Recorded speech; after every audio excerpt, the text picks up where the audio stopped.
Hablamos hoy de una enfermedad que no por más conocida es menos letal para nosotros. La diabetes es tan antigua como la propia humanidad, pero no la conocemos tanto como creemos. Hoy venimos a romper esa falsa creencia de que se trata de una enfermedad menor para ponerla en el lugar que realmente merece. Bienvenidos a La Salud es lo Primero.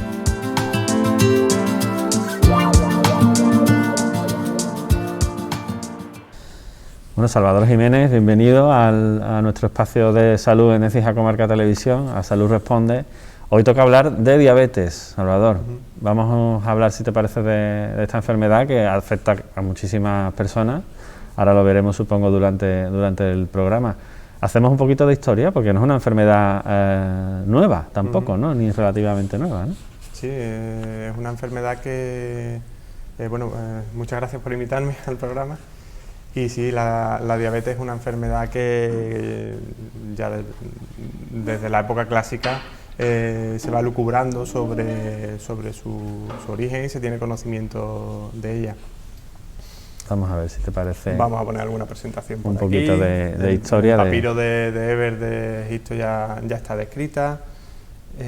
Allá en el Antiguo Egipto ya aparece, en el Antiguo ¿no? Egipto ya estaba descrita, del año 1550 a.C. Ya en la época clásica pues se le designa el nombre de diabetes, que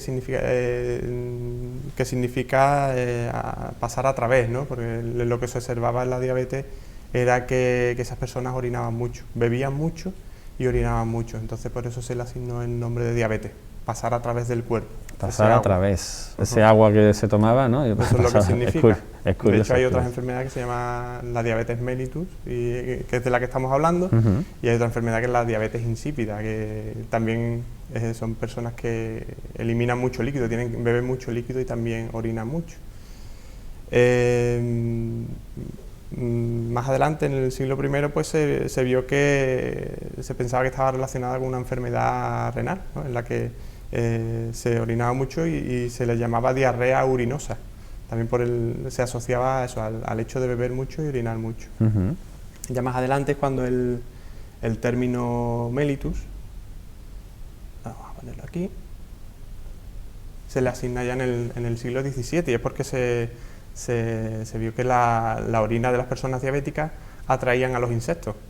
Y entonces se vio que era porque tenía un sabor dulce, y de hecho los médicos probaban la orina de los enfermos para diagnosticarle la diabetes, ¿no? Es una historia que parece que se cuenta a veces como chiste, pero lo hacían los médicos. Era tal cual, probar la orina. Eran las pruebas de aquel entonces. Sí. O sea, mellitus viene de miel entonces, ¿no? Sí, mellitus viene de miel, se le puso el apellido, diabetes mellitus. Muy bien, eso es siglo XVII. Siglo XVII.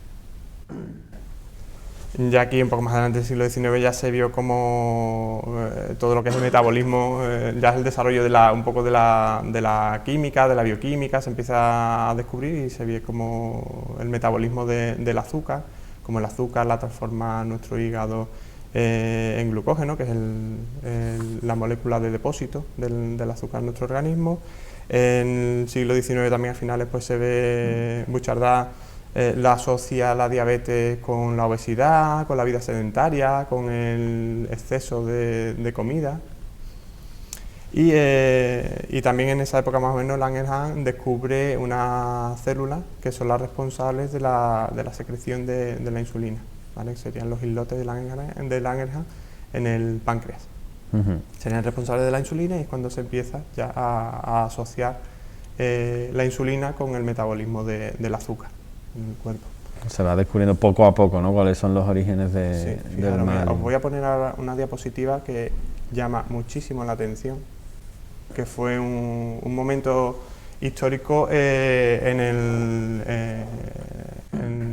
el conocimiento de esta enfermedad, porque supuso un cambio radical, ¿vale? Batting y Best descubren la insulina, pueden procesarla y empiezan a administrarla a pacientes, y supuso un cambio enorme. Pues la diabetes mellitus tipo 1, que es la propia de los niños jóvenes, que es la diabetes autoinmune, en la que se destruyen totalmente los islotes estos de Langerhans, las células que fabrican la insulina, pues esos niños, el pronóstico de vida era de en cuanto empezaba con la enfermedad, un pronóstico de meses, y morían totalmente desnutridos, caquéticos y en unas condiciones lamentables.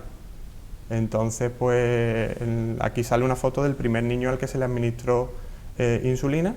La foto, si después la podéis poner ampliada, se ve la madre con el niño prácticamente esquelético, y la foto de al lado es de unos meses después, que está el niño gordito, ¿vale? Entonces el descubrimiento de la insulina, que fijaros que no hace tanto tiempo, en 1921, supuso un cambio radical de ser una enfermedad en la que se le daba por perdido al paciente, pues a pasar a sobrevivir y el poder hacer una vida más o menos normal.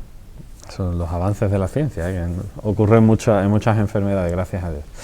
Se le llama, Salvador, la dulce epidemia del siglo XX, ¿no? a la diabetes. Es curioso la palabra epidemia, ahora que estamos también, que está de plena actualidad, ¿no? Quizá no le prestamos la debida atención a enfermedades como la diabetes. Sí, es una epidemia silenciosa. Las que más llaman la atención, las que más salen en televisión y en las noticias, son las epidemias por microorganismos, son las más llamativas, son mucho más rápidas, afectan a mucha gente en poco tiempo, pero si tenemos en cuenta las causas de mortalidad, principalmente en los países desarrollados, la diabetes es una de las principales. La principal causa de mortalidad en los países desarrollados son las enfermedades cardiovasculares, y uno de los principales factores de riesgo es el padecer diabetes. Ahí está lo que decía. Esto es con respecto a lo que decía, ¿no? Pues según la Asociación Británica para la Diabetes, es una epidemia en la que habrá cerca de 220 millones de personas diabéticas. Estas previsiones se superaron con creces. Fijaros cómo estamos ahora mismo, pues según las estimaciones tenemos unos 422 millones de personas diabéticas en el mundo, ¿no? Madre mía, es una barbaridad. Esto es, por ejemplo, de 2016, o sea que se superaron con creces las previsiones que habían de diabéticos. Traigo por aquí algunas estadísticas españolas. Veis por aquí, por ejemplo, la diabetes mellitus en población general pues afecta a más de un 13% de la población, de los cuales diagnosticamos un 7,8%. Se supone que hay casi la mitad de los diabéticos están sin diagnosticar aún. O sea que afecta a una parte importante de la población, y está muy asociada a nuestra sociedad, la sociedad de la opulencia, del consumo, del exceso de comida, de la inactividad física, de los móviles, ordenadores, televisión, consolas de videojuegos, a la poca actividad física y a la opulencia, al comer mucho más de lo que necesitamos realmente.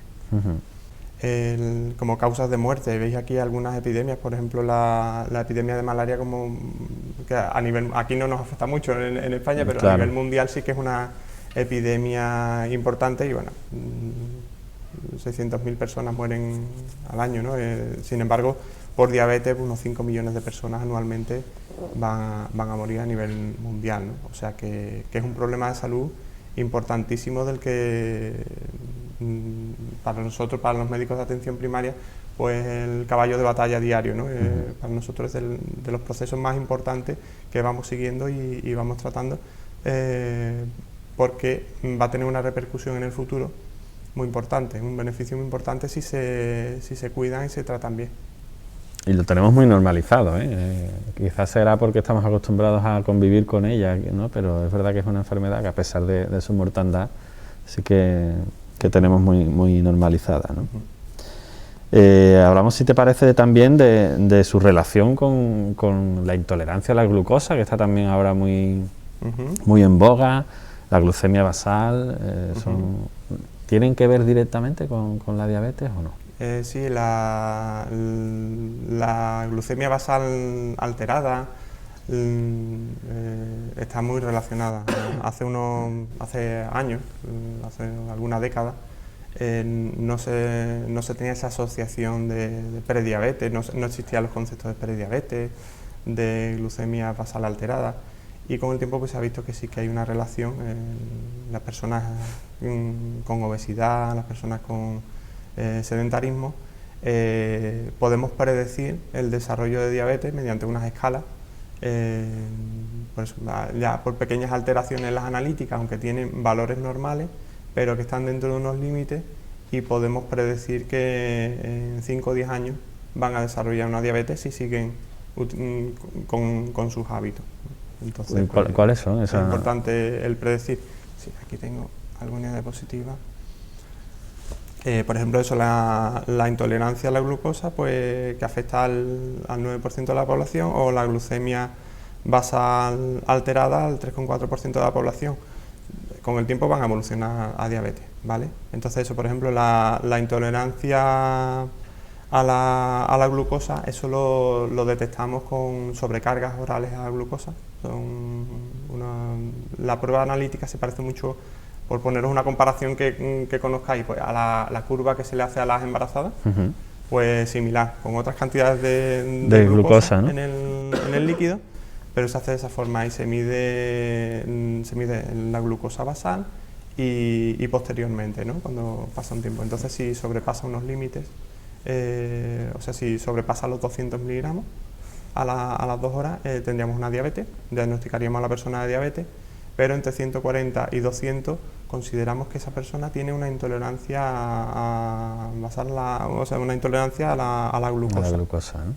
Entonces, lo vamos a diagnosticar de prediabetes y tenemos que hacer un esfuerzo importantísimo en que esa persona tenga unos buenos hábitos de vida. En el caso de la glucemia basal alterada, lo que detectamos sería la prueba que hacemos de azúcar en el dedo, ¿vale? Detectamos que o en las analíticas de sangre, cuando hacemos las revisiones, detectamos que la glucosa, depende de los valores del laboratorio, pero están aproximadamente entre 126 y 140 en varias tomas. Pues no podemos diagnosticar a la persona de diabética, pero sí que estamos viendo que tiene una asociación con una prediabetes y lo mismo. Tenemos que hacer un esfuerzo importantísimo para que se retrase todo lo posible la aparición de esa diabetes, ¿vale? Y tenemos que intentar evitar los factores de riesgo que esa persona puede mejorar en su vida, ¿no? Y una vez detectado esa intolerancia o esa glucemia, ¿hay marcha atrás o ya, como bien dices, es retrasar, digamos, esa derivación a la diabetes? Normalmente lo que vamos a hacer es retrasarlo, ¿vale? Salvo que sea una persona, sí que tenemos en consulta casos de personas que tienen una vida muy desastrosa y que tienen muy malos hábitos, y sí que observamos que en el momento que mejoras esos hábitos y los convierten hacen ejercicio, hacen unas comidas, una dieta mediterránea, no se pasan con la comida, mejoran esos valores, ¿no? Pero en quizás en el mayor porcentaje de pacientes con estas características, además de los factores de riesgo evitables, tenemos una herencia, ¿vale? En el caso de la diabetes mellitus tipo 2, hay una herencia importante, hay un componente hereditario importante. Entonces, bueno, se puede retrasar la aparición de la diabetes, y en el caso de que aparezca sí que se puede tener un buen control, ¿vale? O sea que con unos buenos hábitos de vida aunque aparezca la diabetes, pero puede estar bien controlada y no necesitar menos pastillas, no necesitar, a lo mejor no llegar a necesitar la insulina, o incluso controlarse con dieta y ejercicio, que también tenemos muchos casos. Bueno, eso es importante. Hablamos, si te parece, en sí de la enfermedad, Salvador, de qué es la diabetes, qué forma tiene este mal y en cómo influye en nuestro cuerpo. ¿Qué es exactamente la diabetes, Salvador? Voy a poner aquí, quizás esta diapositiva. Pues la diabetes es una enfermedad metabólica, afecta a todo el cuerpo, ¿vale? No es una enfermedad que solo afecte al páncreas, o que simplemente, muchas personas piensan que simplemente es el azúcar elevada en sangre. A ver, es una enfermedad metabólica que afecta a muchos órganos del cuerpo. La detectamos por un aumento de la glucosa en sangre, ¿vale? Ese azúcar, cuando se concentra mucho en la sangre, es tóxica para las arterias de nuestro cuerpo. Entonces, cuando está muy concentrada, va a hacer daño en las arterias, y las arterias irrigan a todos los órganos de nuestro cuerpo. Entonces va a afectar a largo plazo, si esas cifras no se controlan, va a afectar al cerebro, al corazón, a los riñones, a las arterias de nuestros músculos, a todo el organismo, ¿no? Va a provocar neuropatías, arteriopatías. Entonces, pero es por eso, porque daña las arterias de todo nuestro organismo, ¿vale? El metabolismo del azúcar está regulado por la insulina, ¿vale? Veis aquí en la gráfica un poquito como el páncreas, cuando detecta un aumento del azúcar en nuestra sangre por la dieta, simplemente comemos más azúcar o comemos alimentos ricos en glúcidos, el azúcar aumenta en nuestra sangre, el páncreas lo detecta y va a segregar insulina. Los islotes de Langerhans, que hemos comentado antes, va a segregar la insulina para que se absorba ese azúcar y la puedan absorber los tejidos. Y también va a provocar esa insulina, va a hacer que el hígado ese azúcar la convierta en glucógeno y lo va a almacenar para cuando tengamos necesidades y no tengamos alimentos, ¿vale? Por otro lado, el páncreas también va a segregar el glucagón, que hace que en momentos en los que tengamos niveles bajos de azúcar, ese glucagón va a hacer que se libere el glucógeno del hígado y pase ese azúcar a la sangre y podamos tener una actividad física o tener una actividad mental adecuada cuando no tenemos esos niveles de azúcar, ¿no? Ese sería el ciclo normal, digamos. Ese sería el ciclo normal, como funciona el metabolismo de nuestro cuerpo. En el caso de la diabetes tenemos dos causas, depende del tipo de diabetes, tenemos dos alteraciones. Por un lado, los diabéticos tipo 1, tenemos el problema de que los islotes de Langerhans se han destruido por los anticuerpos y no fabrican insulina, con lo cual si no se fabrica insulina, el azúcar está alta en la sangre, pero no hay un mecanismo para que los tejidos la absorban, ¿vale? La insulina actúa como una llave en los receptores que absorben esa glucosa, entonces al no existir esa llave, pues la glucosa no puede entrar en los tejidos, ¿vale? Esos serían los diabéticos tipo 1, por destrucción, o los diabéticos tipo 2, de larga evolución, en las que la insulina se agota, ¿vale? Tienen una ingesta tan alta de calorías, de glúcidos, que con el tiempo pues la insulina se va agotando y el páncreas ya no tiene más reserva. Y por otro lado, lo que vemos en la mayoría de los diabéticos, que son los diabéticos tipo 2, está asociado hereditariamente a una resistencia a la insulina, ¿vale? Esos receptores, esa cerradura donde tiene que entrar la insulina, no es correcta, no está bien. Entonces, eso se ve sobre todo en personas obesas, en personas con vida sedentaria. Esos receptores no están bien, entonces la insulina, aunque tiene insulina en el páncreas, es capaz de fabricarla, pero los receptores están mal, con lo cual no hacen su efecto y no se absorbe el azúcar, ¿vale? Se queda el azúcar más alta en sangre, ¿vale? Esa sería un poco lo que sería el metabolismo del azúcar y las alteraciones que aparecen en la diabetes. Entonces tendríamos como tipo la diabetes mellitus tipo 1, la tipo 2, pero hay más tipos de diabetes también, ¿no, Salvador? Sí, tenemos las más frecuentes en la diabetes mellitus tipo 1, propia de esos niños o jóvenes, en las que el cuadro es más llamativo, porque cuando ya aparece es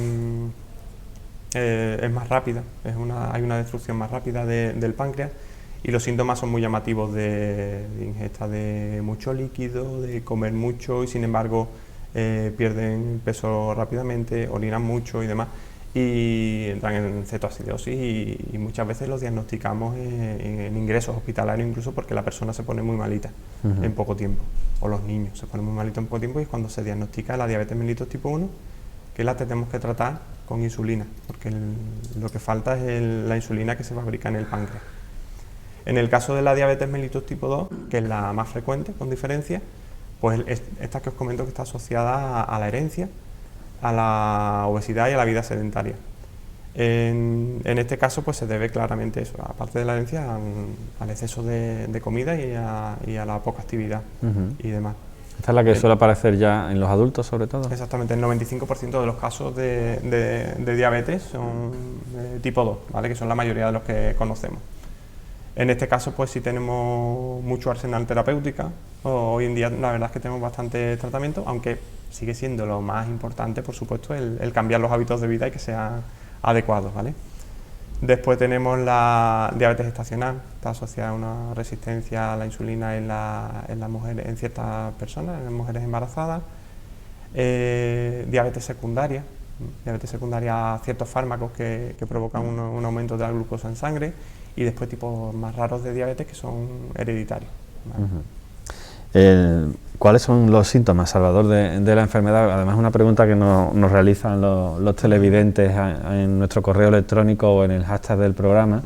Sobre todo en niños nos han preguntado mucho cómo detectar esos síntomas antes de tener que ir, por ejemplo, a un ingreso hospitalario, ¿no? Y poder detectarlo a tiempo. Principalmente lo que se va a notar es un aumento de la ingesta, ¿vale? Niños que empiezan a comer mucho, beben muchísima agua, van mucho al servicio, ahora orinan mucho y sin embargo no ganan peso. Esos serían los primeros síntomas, ¿vale? Los síntomas de alarma que nos deben hacer darnos cuenta de que algo va mal. De hecho, cuando detectamos eso pues rápidamente, con una simple analítica se puede diagnosticar y se puede poner remedio a tiempo, ¿no? Pero todo eso sí, es verdad que hace años ingresaban muchos más niños y se detectaban los ingresos, y con el tiempo pues, cada vez la educación sanitaria de las personas, de la población es más alta, entonces se detectan antes los síntomas y se diagnostica antes esta enfermedad. ¿Y ya en adultos son los mismos síntomas? En adultos el proceso es mucho más lento porque también hay algunos adultos, quizás por dejadez o porque no se observen mucho, porque no se cuiden mucho, llegan a tener estos síntomas también de comer mucho, beber mucho y orinar mucho y perder peso, pero en los adultos es mucho menos que lleguen a esos extremos, porque para llegar a esos extremos ya tiene que tener un proceso de meses, de años de evolución la enfermedad. Y hoy en día, con la cantidad de revisiones que hacemos, cualquier persona que se cuide, lo más mínimo, se detecta rápidamente. En los adultos normalmente lo diagnosticamos en revisiones de pacientes crónicos, en revisiones de empresas, en revisiones por otros motivos. Lo detectamos mucho antes de que llegue a dar síntomas. Bueno, está bien saberlo para que nosotros también desde casa nos podamos autogestionar, ¿no? En este caso. El diagnóstico, nos lo has dicho ya, prácticamente es con una prueba sanguínea, ¿no? Con una analítica. Os voy a poner quizás una diapositiva aquí, en la que vemos los criterios. Aquí os voy a poner quizás esta diapositiva antes para que veáis todos los cambios metabólicos que ocasiona la diabetes. Es que, fijaros, afecta en todo, pues hay unas alteraciones a nivel intestinal del efecto de las incretinas, aumento de las grasas, alteraciones en la absorción de glucosa del riñón, disminución de captación de la glucosa por los músculos, alteraciones a nivel cerebral, hepático, la secreción del glucagón y de páncreas. O sea que la diabetes afecta a todos estos prácticamente todos. Voy a poner aquí. De ahí esa alta mortalidad también, ¿no? Sí. Porque...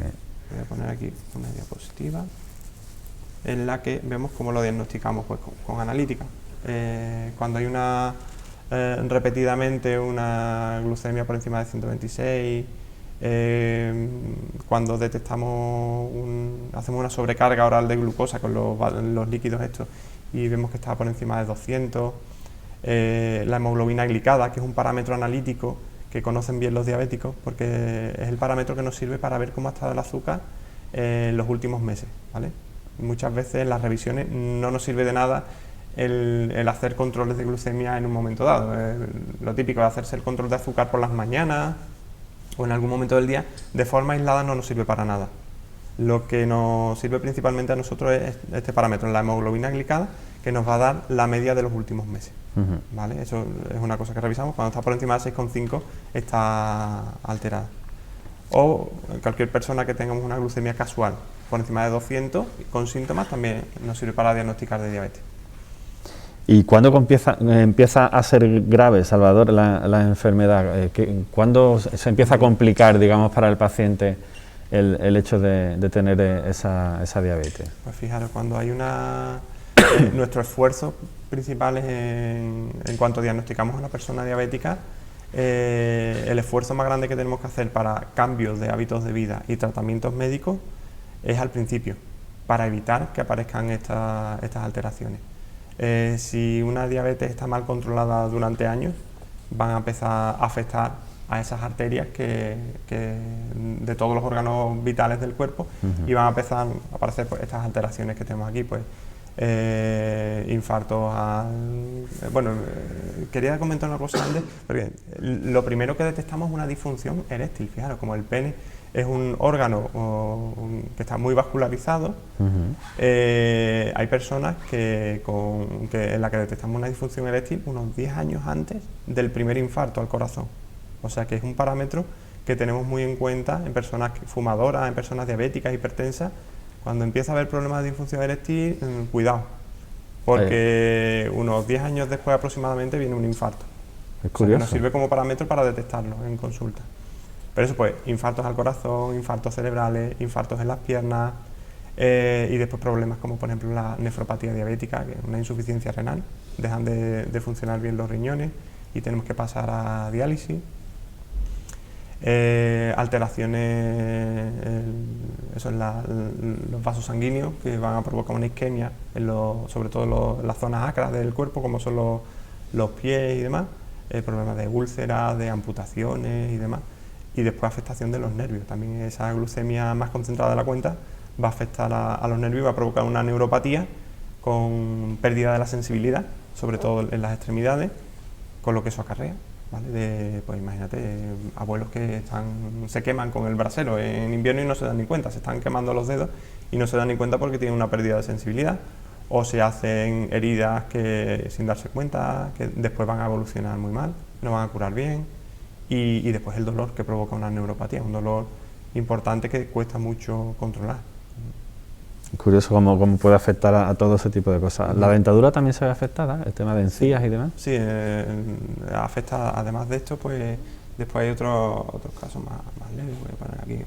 Pues tenemos problemas odontológicos, pues, de hecho los diabéticos tienen que revisarse la boca con frecuencia porque provocan infecciones con frecuencia, ¿vale? El tema de los infartos, la retinopatía diabética, otra gran complicación de la diabetes, afecta a la retina y es la principal causa de ceguera en los países desarrollados, la retinopatía diabética, ¿vale?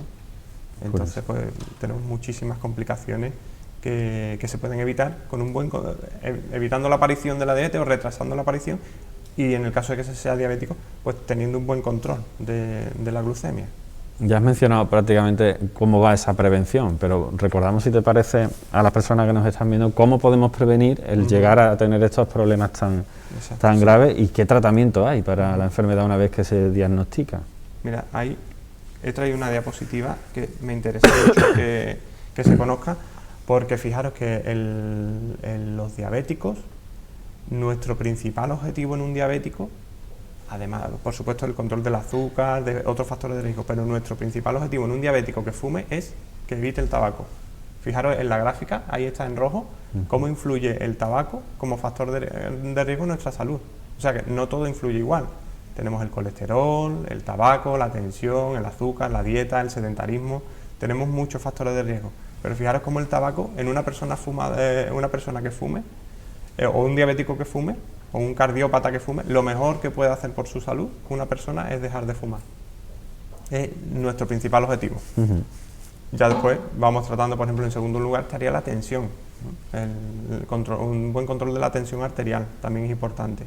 Y ya en tercer lugar pues tendríamos un buen control del azúcar, con dieta, ejercicio, y ya un poco a continuación el tema del colesterol y demás, ¿vale? Pero que muchas veces en la televisión, los anuncios de televisión, porque es un negocio, al colesterol se le da una importancia que parece que tiene una importancia grandísima, la tiene, por supuesto, pero no vemos en televisión tanto que se hable tanto del tabaco, por ejemplo, cuando es la principal causa del riesgo cardiovascular con diferencia, ¿no? Entonces lo principal afecta prácticamente, si fuma, dejar de fumar. Afecta prácticamente todas las enfermedades que estamos viendo en el programa, ¿no? Claro, está muy relacionado con muchísimas enfermedades, con el cáncer, con las enfermedades cardiovasculares, con arteriopatías, con muchísimas enfermedades. Entonces, lo mejor que puede hacer una persona por su salud es dejar de fumar. Dejar de fumar, dieta sana. Una dieta sana, baja en grasa, sal, poquito azúcar, ¿vale? Baja en grasa y el hacer ejercicio, por supuesto. Combinado eso con ejercicio, nos va a dar una calidad de vida mucho mejor. A lo mejor vamos a vivir unos años más, no vamos a alargar mucho nuestra vida, o sí, pero los últimos años de nuestra vida van a cambiar muchísimo. De estar en una cama o de estar con enfermedades, con tratamientos o dolores o úlceras o tal, a tener una vida independiente prácticamente hasta el final. Entonces, el tener una vida sana, más que el alargar mucho la vida, lo que va a influir muchísimo en nuestra calidad de vida al final. ¿Y el tratamiento, Salvador? Una vez que se detecta y se ve que hay un problema y se tiene que actuar, ¿qué es lo que se hace con los pacientes a los que se les diagnostica la diabetes? Aquí tenemos, pues, la verdad es que el arsenal terapéutico es importante. Es una enfermedad que es muy prevalente, es un problema de salud importantísimo a nivel de todos los países desarrollados. Es un problema de salud muy importante. Entonces, la verdad es que la investigación en diabetes se está haciendo un esfuerzo importante y tenemos un arsenal terapéutico bastante grande. Normalmente los fármacos para la diabetes no sirven todos para todas las personas, ¿vale? Cada fármaco, cada grupo terapéutico va a actuar de una forma, entonces lo vamos a individualizar mucho al tipo de paciente, ¿vale? Por ejemplo, los diabéticos tipo 1, claramente, prácticamente solo utilizamos la insulina lenta, insulina rápida, pero en los diabéticos tipo 2, al inicio tenemos fármacos que van a aumentar la secreción de insulina por parte del páncreas, pero también tenemos otros fármacos que van a influir en muchos tejidos del cuerpo, mejorando esa resistencia a la insulina, mejorando la absorción de glucosa por parte de los músculos, mejorando el funcionamiento intestinal. El intestino también influye mucho en los niveles de glucosa, el hígado. Entonces, pues la verdad es que el arsenal terapéutico es importante. El perfil de efectos secundarios de los distintos fármacos también es importante, es distinto. Entonces, por ejemplo, en personas jóvenes con obesidad, con un índice de masa corporal mayor de 30, tenemos dos fármacos relativamente nuevos que han supuesto un cambio de la noche a la mañana en el tratamiento de la diabetes, que son los GLP-1 y los SGLT2, que mejoran mucho el metabolismo. Los GLP-1 son unos fármacos inyectables, se inyectan una vez a la semana, o hay otros que son una vez al mes, y mejoran muchísimo el metabolismo, y no solo van a influir en el azúcar, sino que van a influir en la pérdida de peso, baja de tensión, mejor del perfil de grasa, de colesterol y triglicéridos y demás. Y entonces, pues eso va a influir indirectamente también otra vez en el control del azúcar, esa pérdida de peso y demás. Y después otro grupo de fármacos muy interesantes, que son los últimos que salieron, son los SGLT2, que el efecto simplemente mejorar la eliminación de glucosa, reduce la reabsorción de glucosa por el riñón, va a eliminar más glucosa por la orina, y también va a influir muy positivamente en la pérdida de peso, mejora de tensión, colesterol, de todos esos factores de riesgo que afectan al diabético. Y por otro lado se está viendo que incluso tiene beneficios sobre el corazón, ¿vale? Mejoran las insuficiencias cardíacas, mejoran la función del riñón, e incluso se espera que pronto se pueda utilizar incluso en personas que no sean diabéticas, en personas que padezcan del corazón o del riñón. Posiblemente se le van a dar indicaciones de uso en un futuro próximo. Es un grupo terapéutico muy interesante, porque claramente desde los primeros estudios se vio que mejoraba mucho la expectativa de vida de estos pacientes, o sea que mejorar la mortalidad, que esos pocos fármacos lo consiguen. Parece un superfármaco, así contado. Sí, la verdad es que ha supuesto un cambio muy importante. Después los abuelos que utilizamos, por ejemplo, los diabéticos ancianos, con muchos fármacos, con polimedicados, con muchas enfermedades, utilizamos otros fármacos que son más seguros, que tienen menos, quizá algún efecto secundario menos. Total, que adecuamos el tratamiento, tenemos un arsenal amplio y lo tenemos que individualizar mucho según el paciente. Vamos terminando, Salvador. Nos preguntaban también las personas que nos escriben a nuestro correo electrónico del programa o bien a través de las redes sociales con el hashtag, ¿cómo se prepara uno psicológicamente, tanto si eres padre de un niño diabético como si de repente te diagnostican una diabetes? ¿Hay que hacer algún ejercicio de...? Al principio el diagnóstico supone un cambio muy abrupto en la vida, porque de un día a otro el saber que un niño es diabético, que es una enfermedad en principio que si se diagnostica cuando ya ha evolucionado el problema y demás, el niño está malito, realmente está muy malito. Y el saber que es diabético, el tener mucha idea preconcebida de que tenemos el hecho de pinchar, sabemos que la insulina se la va a tener que pinchar para el resto de su vida porque es una enfermedad que no se cura. El tener que hacerle controles de glucemia continuamente, varias veces al día, el tener que hacer revisiones de posibles complicaciones, tenemos dudas de cómo va a evolucionar eso a lo largo de los años, si va a haber complicaciones o no. La verdad es que supone una losa que le caen a los padres muy grande, ¿no? Pero poco a poco la verdad es que los diabéticos, en el caso de los niños diabéticos tipo 1, las unidades de diabetes cuentan con unos equipos de profesionales, educadores nutricionales, los endocrinos, enfermeros y demás, en los que se hace un esfuerzo muy importante, sobre todo al principio, de educación, principalmente de qué cosas puede comer el niño, qué cantidades y demás, y después educación a la hora de enseñarles cómo ponerse la insulina, cómo hacer las rotaciones de los pinchazos, cómo hacer los controles y demás. Entonces al principio es farragoso, al principio sobrepasa a todas las familias, pero poco a poco se van incluyendo esos hábitos entre los hábitos de ese niño o esa familia, y poco a poco pues se va viviendo con más normalidad, ¿vale?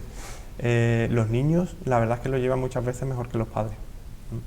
Muchas veces los padres nos preocupamos más por los cambios, por las cosas que le pasan a los niños, ¿no? Cuando hay algo abrupto, nos preocupamos mucho, pero la verdad es que los niños son muy adaptables y se van acostumbrando un poco pues a lo que le va viviendo en la vida, ¿no? Para ellos todo lo que van viviendo es un poco nuevo, entonces se adaptan muchas veces mejor que los padres, ¿vale?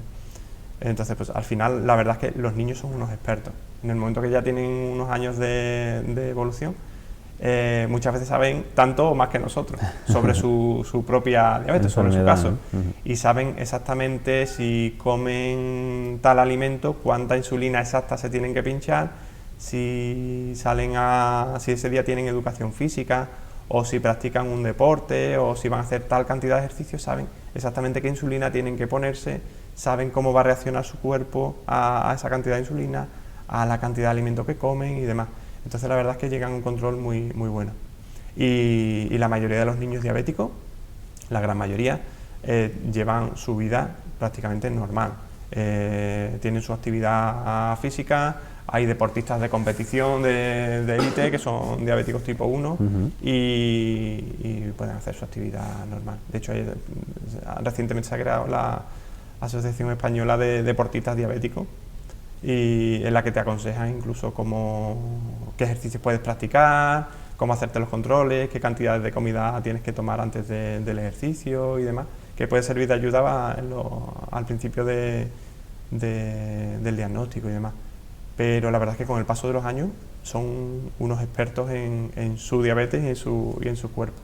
Mucho que aprender de los niños, nos enseñan constantemente. Salvador, ¿terminamos? ¿Alguna conclusión, alguna idea que nos hayamos dejado fuera antes de finalizar? Yo creo que más o menos hemos tratado lo principal de la diabetes, y como conclusión el decir eso, que es importante que tengamos, aunque lo repitamos en todos los programas, aunque lo escuchéis en todas partes, pero es importante que llevemos una vida sana, que no comamos más de lo que necesitamos, que adaptemos un poco los alimentos que tomamos a nuestra actividad física, y que hagamos ejercicio. Evitar excesos de sal, evitar excesos de azúcar en la dieta y adaptar un poco lo que comemos a lo que necesitamos. Estupendo, Salvador. Pues muchísimas gracias por atender nuestra llamada. Nos veremos en futuros programas, seguro. Muy bien. Pues muchas gracias por la invitación. Gracias.